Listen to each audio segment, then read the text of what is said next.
Hello, this is Arturelia Anime Room Reviews. I'm Arturo, and today I'll be reviewing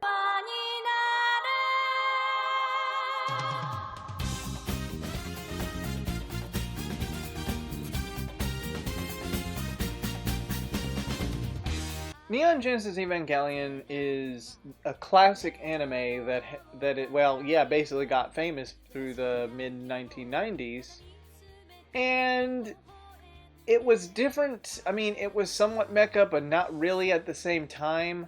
And it was very different from other mechas or, mecha series with main characters that are actually literally kids than acting more like adults. This anime took a different approach from that. And with its success, and the fact that it's, apparently really great, what do I think? And is it worth your time? Well, that's why you're here. Today I'm going to be reviewing Neon Genesis Evangelion, a very classic anime series, and a famous one. Let's go. Evangelion Unit 1, move out! Shinji, just concentrate on walking for now. In a world where humanity is fighting aliens known as angels, the angels want to destroy humanity and reclaim Earth. A young boy named Shinji Ikari is soon thrown into a situation of an angel attack. He is saved by a woman named Misato. She takes him to NERV, an organization that fights against the angels. Shinji is thrown into a choice of fighting in an Eva, which is able to fight these angels, or run away. And thus the story starts with this. I mustn't run away. I mustn't run away. I mustn't run away. I mustn't run away. I mustn't run away!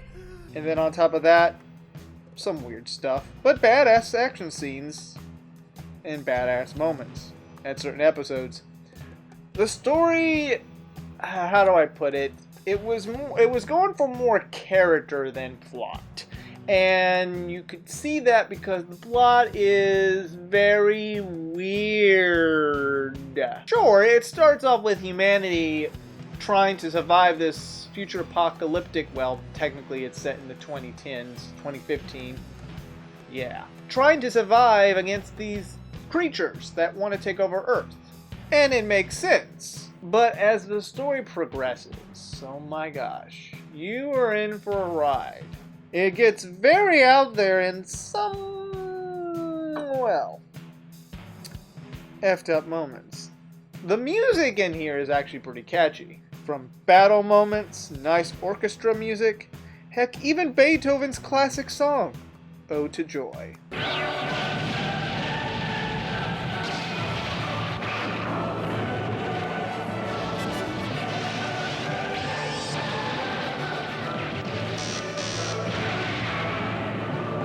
The animation, it's the mid-90s, so you're going to get that mid-90s anime style. It's old, but it's not bad. Now bear in mind, there was a new release of this which upgraded the animation with better budget. So you're going to see a difference between different versions. The broadcast version and then the 2003 DVD release. And like I said, it does have some good action scenes, pretty detailed, so the animation is not bad there. Though you do get these moments where there's a frozen shot of a scene playing out. This was due to the low budget that they were going through. The character designs and art style is, good. But some odd looks here and there. This is the 90s now. As for the characters, okay. Let's just say this. The main character, Shinji Ikari, you are either going to understand this character psychological problems, but on the other hand, you're going to find him also very annoying and whiny. While I can get why he's that way, he's annoying because he whines too much. Why? Well, because he has depression. Now, like I said, I can understand mentally that he's going through this problem. I understand. But on the other hand, for an audience that wants to see at least someone pick up the gun and go out there and save the world, you're not going to really get that much. Once in a while he has his moments, but on the other hand, he's more of Yeah. It's like clone number 1. You want him to do something, but he just doesn't do it. He just sits there like a freaking idiot. I guess, while on the other hand, he's forced to be thrown into a situation that he doesn't want to be a part of. Now, yes, I can relate to that. I can relate to him getting thrown into something like that and he doesn't want to.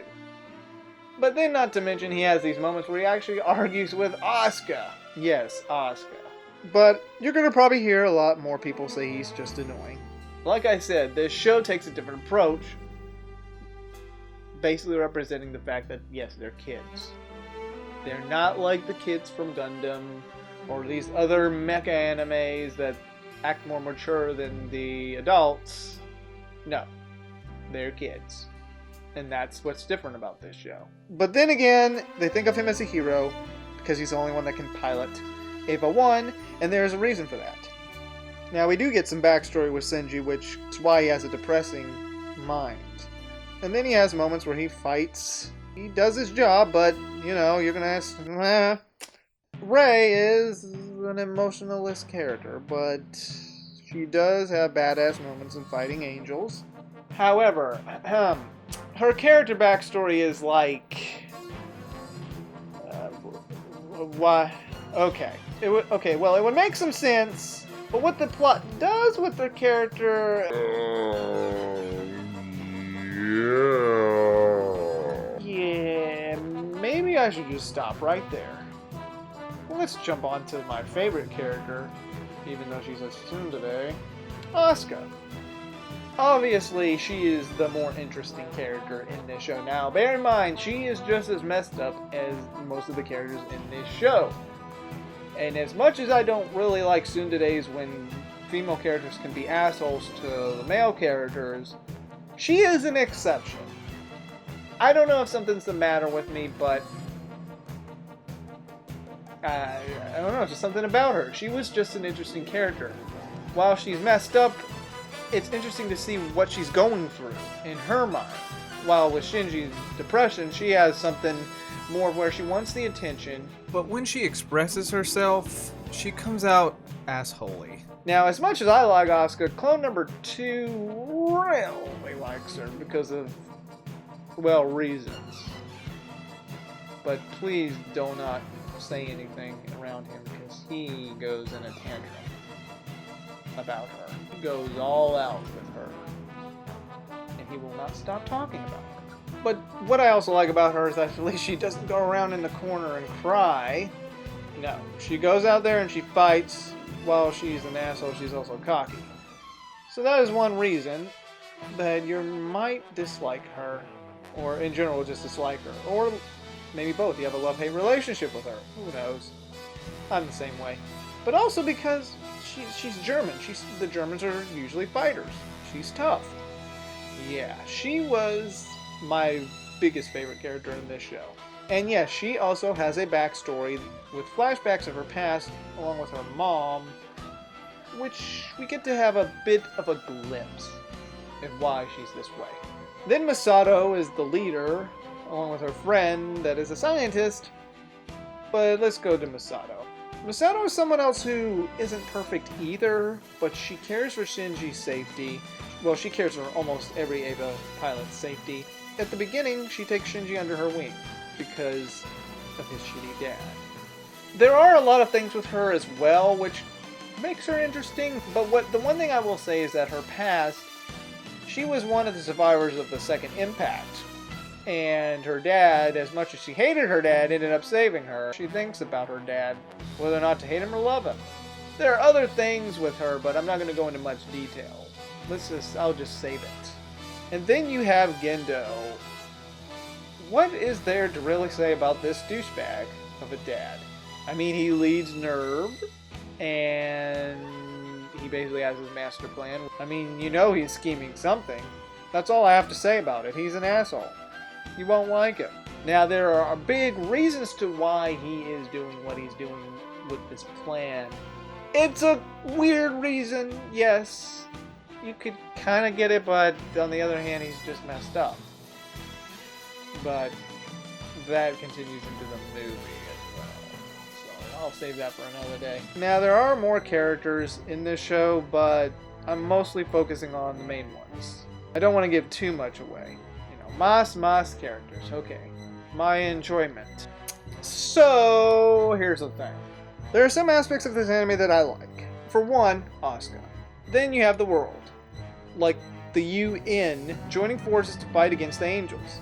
I like the music, the action scenes, but the biggest flaw that I have in this show is just the out there sort of deal. While I know for the fact that these crazy moments were due to the creator going through depression. Now, if you read into some of the stuff, like the last 2 episodes of the show, which is a big debate between the fandom, yeah, that ending, you are not really going to care, but then you got to look into it and there's some more explanation. It's because it ends up tying into the movie. But other points, crazy ass out there. Okay, there are some good episodes in this show. And yes, I'm going to say, when Asuka's in them. But as a whole, it's just an odd ride from beginning to end. It's good up until a point. Then it goes downhill with the weird nonsense. Now, bear in mind, it was already getting kind of weird, but not over the top until a point. Just before the conclusion of the show. And people are just not going to get it because it's too out there. There is some religion behind this stuff, but then you got to also go through someone's depressing mind to understand. And some people may get it with the messages that the creator was throwing out there, but when he was throwing it out there, it just really made no sense what the heck was going on in each scene when stuff went batshit crazy. Yeah, it hit rough waters. You may find the characters interesting due to their struggles, as well as them not being perfect. Yes. And that's what made this show shine. And like I said, this show literally shows that they're not adults. They're kids being thrown into a bad situation. I will note, my friend put it this way. Ono, when he was writing this, because they wrote it from episode to episode, eventually it kind of got to the point where it was just a deconstruction in general on mecha anime. Because most mecha anime of like the 70s and the 80s, they dealt with a lot of younger characters that acted, like you said, more adult than they actually were. But Ava was like the first quote-unquote mech anime that really didn't do that. It treated it like, no, these are kids, and this is how a kid would react if they were going through what it is that they were going through, and had to do this world-saving mission at the same time, basically being used for a higher purpose that, you know, links back into the main plot of the story. However, I still can't get over some of the stuff in this show. You? What? But what in the blazes are you doing in my house? Why are you still here? Still here? Don't. Well, Neon Genesis Evangelion, I babbled on way too long about this show. I will just say this. I like it for some aspects, but on the other hand, it's got some flaws.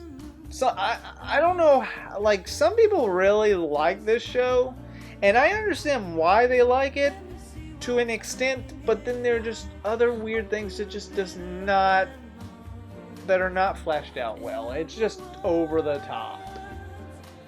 If I were to pick between a series that I really like, well, Mecha, it was going to be Gundam, even though Gundam has its moments, but it's really hard for me to rate this show. I like it for some things, and then on the other hand, it's just not, it's too weird. I mean, I can say this. When I was 14, yes, I watched this show when I was 14. Well, not the whole thing, just parts of it on YouTube. I actually enjoyed it, and I really was impacted by both the ending of the show and the ending of the movie, and I just didn't really think much about the odd stuff that was happening in the show and in the movie. As I'm older, and I can understand some people not going to like this show because of how weird it is, and that some stuff just doesn't make any sense, especially the movie, but I'll get to that another time. For what it is, I can give it a 7.5 out of 10. It has some good stuff about it, but I don't know. There are some weird things about it. I like some of the interactions with the characters, and like what I mentioned about other things already about the show that I like.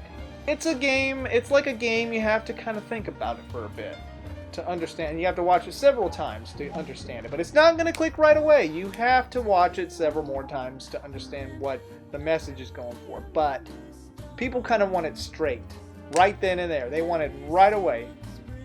Take it from the top, understand it right away, without having to process it. This anime is a game you have to process. You're not going to get it right away with the plot. It's more of character development than anything. As for my recommendation, there is End of Evangelion, the conclusion to the show. Then you have the Rebuilds, which is a remake. Well, this is Arturelia, Anime Room Reviews, signing off. Hey, Arturo, we were looking for you everywhere. Where are you? Are you stupid? I mean, you're not here, and I'm here. I mean, you should appreciate the situation.